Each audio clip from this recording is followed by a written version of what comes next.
Hey guys, welcome back to my channel. If you haven't been here before, welcome for the first time. Today I'm going to make one of actually my family's favorite meals. It is my auntie's chuck roast. So we get the chuck roast because it's nice and fatty, okay? So this recipe calls for a chuck roast. It's going to be stovetop. You don't have to put it in the oven.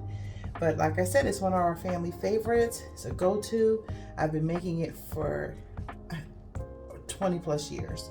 So I'm going to show you how I make it today. And we're going to make it with garlic mashed potatoes. Okay, so let's get started. So this is really easy. We're going to start by adding some flour to the meat. We're going to flour it.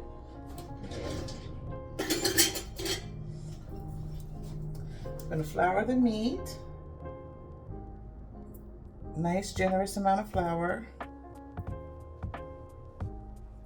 And you're doing this because you're giving it a nice coating, because we're going to brown it before we add any liquids to it, okay? So we want to get a nice coating of flour on both sides. And it's also going to help with making your gravy when it comes to the gravy, okay? So we want to do a nice bit of flour on this. You don't have to cover the sides, because the sides don't even hit the pan. So we're just going to make sure we do the part that does hit the pan. Okay. You can go ahead and do this in a bag if you like. I've done it in the bag, but for the sake of showing you, I'm not doing it in a bag today, just because I want to show you how to do it. Okay. But you're more than welcome to do it in a bag. I'm going to season this with some seasoned salt. So I'm seasoning the flour just a little bit, not a lot, because we're going to be adding a lot of flavor with some beefy onion soup mix. Okay, so I'm going to finish coating this side right here. A little bit of flour. Now I'm going to turn it over and do the same thing to the other side. Okay, so again, we'll get that flour, get it coated nicely. Like I said, you can use a bag, but because I'm showing you, I'm not using a bag. Just want you to see, you want to make sure it's coated very nicely. Okay, get that done. That looks pretty good. And your flour, so we're going to pan sear it on both sides, brown it basically on both sides. That's when we say pan sear, we're browning it. You want to brown your meat because it's going to help seal in the juices, okay, and help make it tender. All right, so we're going to add a little seasoned salt to this side too now.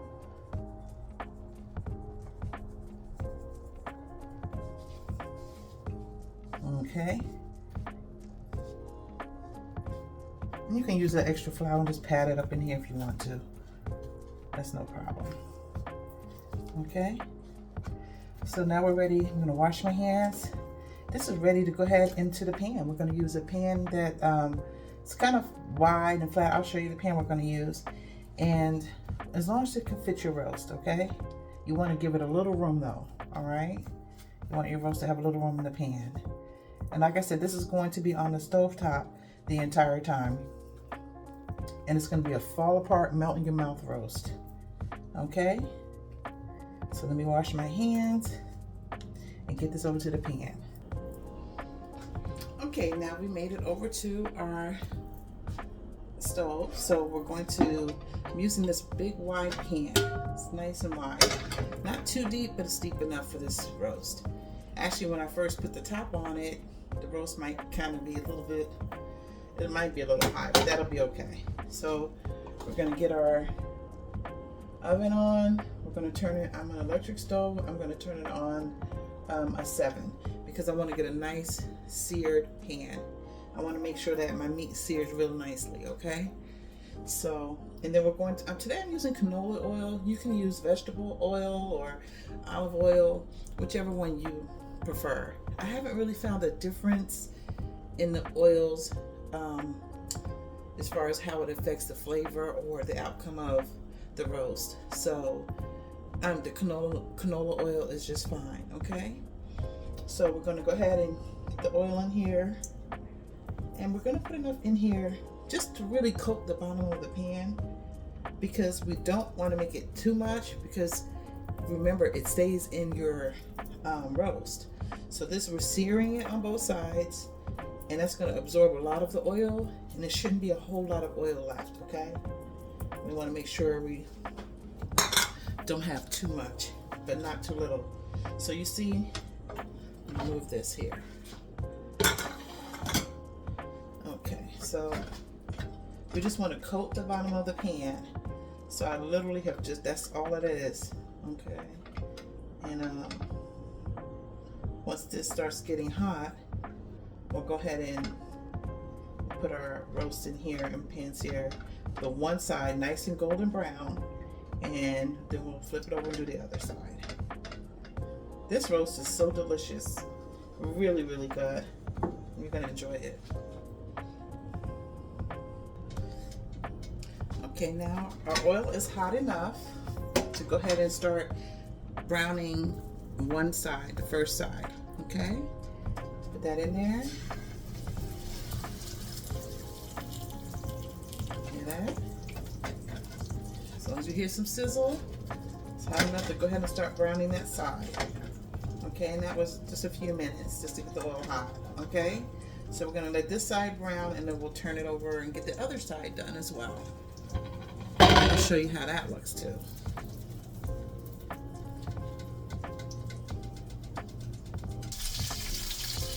Okay, let's check and see if it's brown enough.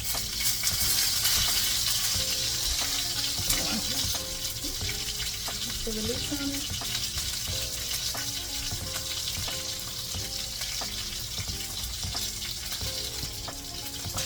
Okay, so let's see if that side's brown enough. Sounds like it. You can hear it. Okay, that's perfect. Turn to the other side. And we're going to let this side brown for about another, I would say another 10 minutes the most. Let's say 7 minutes. Me and my time. I don't ever clock anything. I don't measure anything. So I just know how to get it done. So we're going to let this side brown, and we're going to do 7 minutes and see where we are after 7 minutes of this side browning, and then show you what we're going to do next.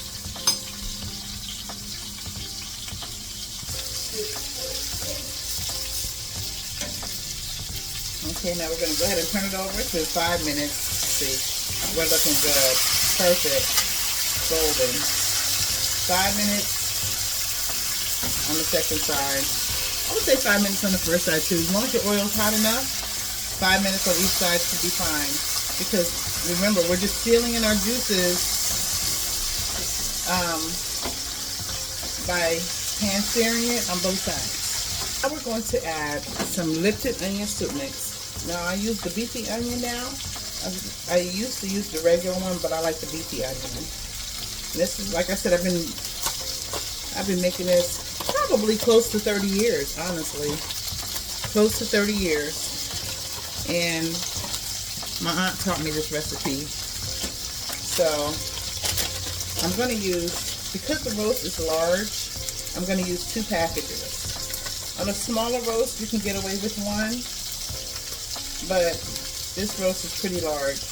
And we want to make sure we have lots of flavor. So I pour a little on top like that.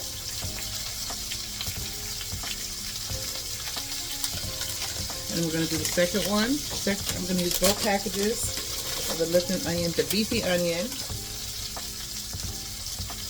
We want to leave a lot in the pan. Don't put it all on top. We want to put a lot in the pan as well.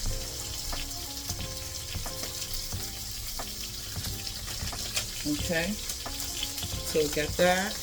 Now we're going to add some broth. So we're going to use beef broth today. You can use water, and you put it on the side. You don't put it directly on your meat. Don't put it on the roast. Anytime you add water to any whatever you're making, anything like this, you always add it on the side. You don't pour it directly over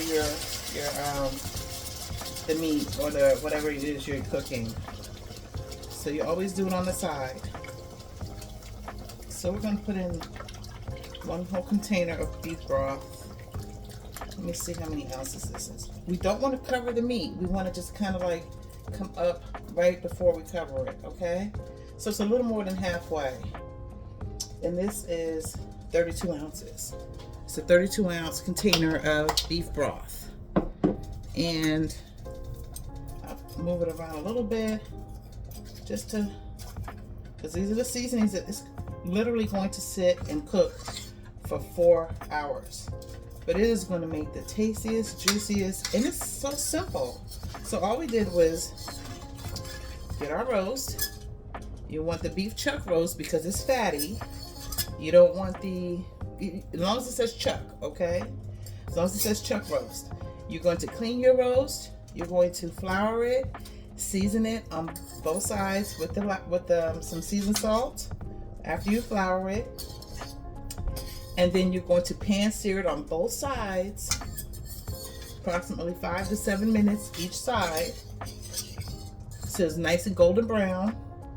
And then you're going to add your Lipton onion soup mix and your broth. It really doesn't take long at all just to get this going. So the later on you'll just be making your sides because it does take 4 hours to cook. Okay, so we want to make sure that you give yourself plenty of time if you want to have dinner ready by 7, so you kind of know what time you're going to have to start cooking your roast, okay? But we're going to get back and we're going to show you how we start making our garlic mashed potatoes. Okay, it's covered up and we're going to go ahead and let this cook for, like I said, for 4 hours. And we're going to turn our heat down to, I'm going to number 4 because now it's just going to simmer for 4 hours. So you don't want to have it just as high as you had it to sear it, okay? So bring your heat down. Now you're on more of a high simmer, not too low because I found that doesn't work either. So you just like maybe a number 4 on an electric stove. So you just wanted to still have some boil going on. You wanted to still have something, but you don't want it to where nothing's happening. If you're looking, this is nothing happening, it's too low, okay? So we got a nice little sear going, we got a nice little bubble going, and we're good to go. All right, and we'll see you for the mashed potatoes. Get those started too. Okay, let's check on our roast, see how it's coming. Oh, this looks great, look at this. We probably have 1 hour left, 45 minutes to an hour would be 4 hours for this roast. This is coming out really good, always does. And the only reason it's time consuming is it takes so long to cook, but it's easy to put together to have a good meal. So once you just go ahead and do all that, what we already did, just let it sit. And all you're doing is moving it around, making sure it's not sticking. And baste it. I'm going to add a little gravy master. And the gravy master will darken up the gravy a little bit. Let me get some of that out. Okay. Just a little, that's enough, not a lot. Probably a teaspoon, a little more than a teaspoon of gravy master. Because it just helps darken it up a little bit, but you don't want a lot. You don't want it too dark. This is perfect. Perfect. We're going to go ahead and just move that around a little bit. We're going to stir that in. We're stirring in that gravy master. My aunt leaving us this recipe was phenomenal. I learned a lot from her. She was my favorite auntie.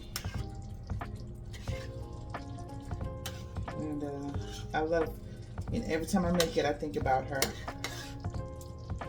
Every time.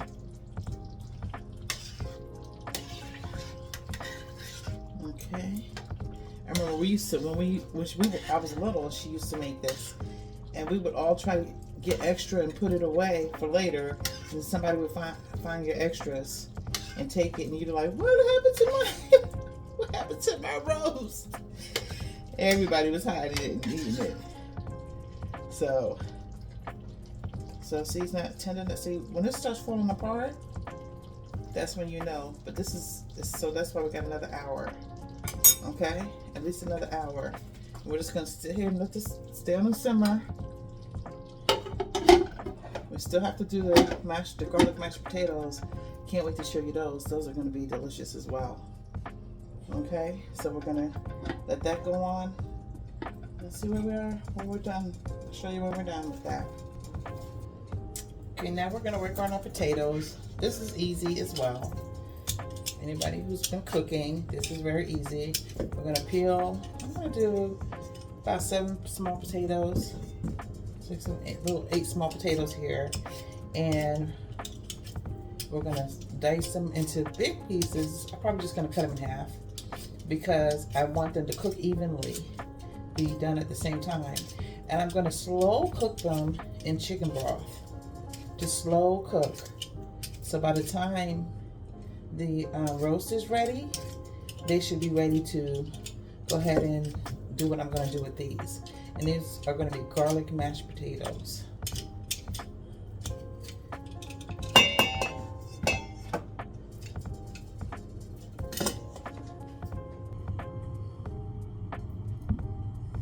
Now the potatoes all been peeled, everything, and I washed them again after I peeled them, just for another rinse. So now I'm going to go ahead and just cut them basically in half. Do like this. Just cut them in half and put them in my pot that I'm going to put my broth in. So I don't cook them in water anymore. I used to cook my garlic mashed potatoes in water. I now cook them in broth, chicken broth, and it has so much more flavor. I mean, it makes such a huge difference. It's unbelievable. So those are cut up, ready to go. We're gonna put some broth in there now. So, you know, the broth, of course, is not water, so it's gonna cost you a little bit, but it's not a lot compared to, I mean, for what it's gonna give you, you know? This top doesn't want to come off. Okay.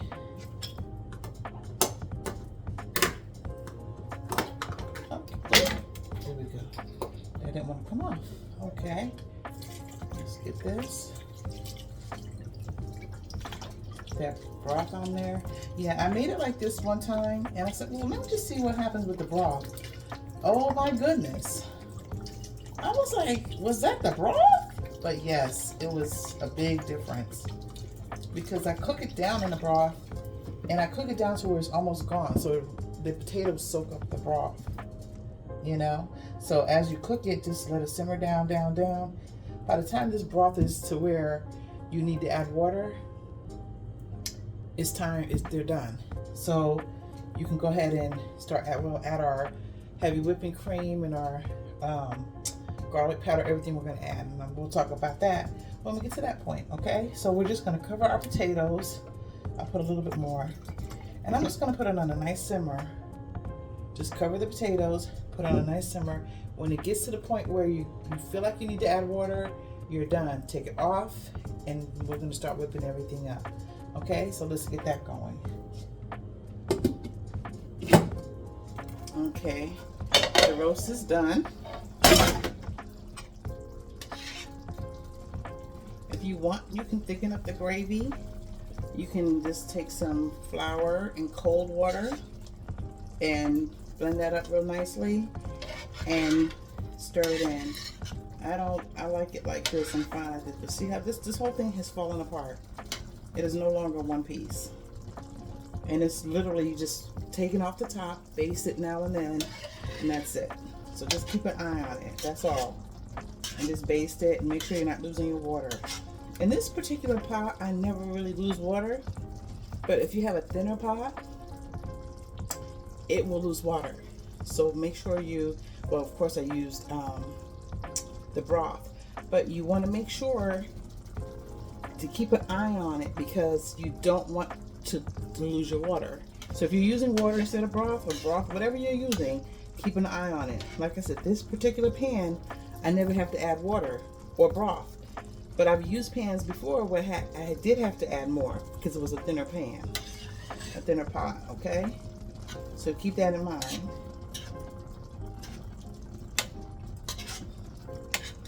But we're gonna go ahead and get those potatoes done because this is ready to plate. Put the top back on there. It's on very low because that's ready to plate. And we're gonna work on our potatoes.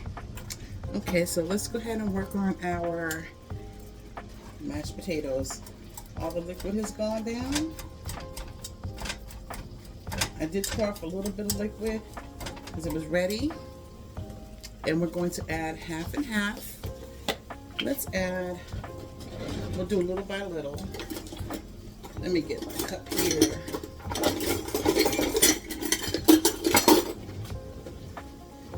So I have, this is a half a cup. So let's do little by little. Let's do 1 cup first and see if we need any more.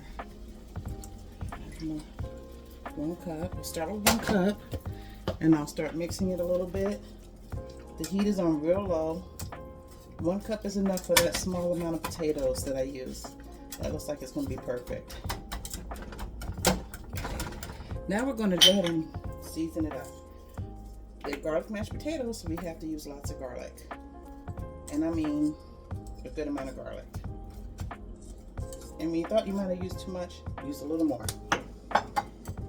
Then we're going to go ahead and add on salt and pepper.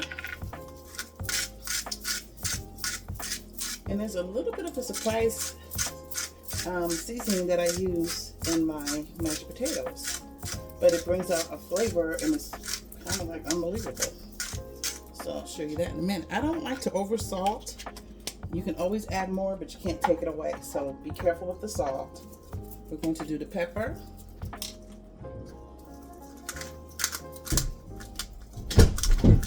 See here, this pepper. And I don't do a lot of pepper either, but okay. So that's good with the pepper. And the surprise seasoning is nutmeg. Nutmeg, a little nutmeg. It's amazing in your potatoes. I don't know what it is, but it is amazing. Delicious garlic mashed potatoes. Now we're gonna add some. I'm stirring it up some more, and I'm gonna add some butter. So let's say about, let's say right now, let's say about a good tablespoon and a half of butter. Okay, because you can also add more to your plate as well when you serve it. But that nutmeg, it just gives it this nice flavor. It doesn't taste like nutmeg in the potatoes. So usually I use, nutmeg for my pies and cakes, or if I'm doing something like French toast, but they're really, really good in the potatoes. So go figure, right? So this smells so good. Look at that. Look how nice they are. Just keep whipping them up. Just whip them real good. Spend a second, get those nice.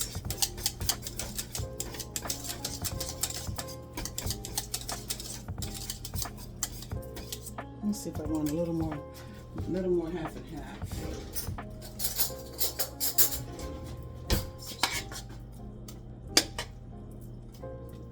That's good. That's a good consistency. Okay, we'll leave it at that consistency. And then I add some parsley. Not a lot, just a little parsley. It's gonna look pretty because I like everything to look nice too. And it has a little flavor.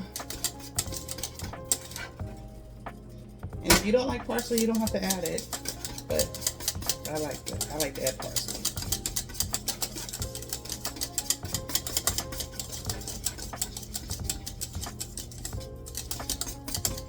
And I have it on low, and we're going to go ahead and plate it so I can let you see how the roast and the potatoes look on the plate. Okay, here is our final product. Dinner is ready. This is my pot roast, and you're going to use a chuck roast for that. Just go back through the video and you'll know all the ingredients, and the garlic mashed potatoes. I topped it with some French's fried onions, and bon appetit. So let me know if you try the recipe. If you tried, send me a message, let me know how you liked it. And if there's something that you put a spin on it, let me know. I always like to see that too. But this is my famous pot roast that I got from my auntie years and years ago, and we love it to this day. I hope you enjoy. Thank you for coming. Thank you for visiting. And I will see you next time. Please like, share, and subscribe for more. Thank you.